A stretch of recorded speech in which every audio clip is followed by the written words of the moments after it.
And so what we do in the World Bank Group is try to mobilize funding and mobilize support to help build the resilience of those communities. They can't move out of the way.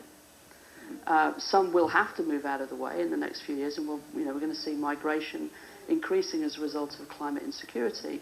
But those countries need to be able to build their resilience, and that's everything from social safety nets to making sure people have access to financial services, to building codes, to agricultural practices, everything that helps them withstand the climate impacts and build back better when impacts happen. I mean, we were talking backstage a little bit about how the infrastructure itself has to change. Yeah.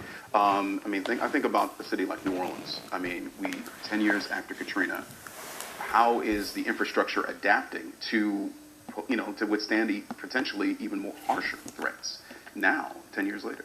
So taking the science and zeroing in on what the science predicts for a locality or for a country, and then realizing 1.5 degrees, then this may be experienced at 2 degrees, this may be experienced. And we're not talking about 2050 out, we're talking about the next 5 years, the next 10 years, the next 20 years.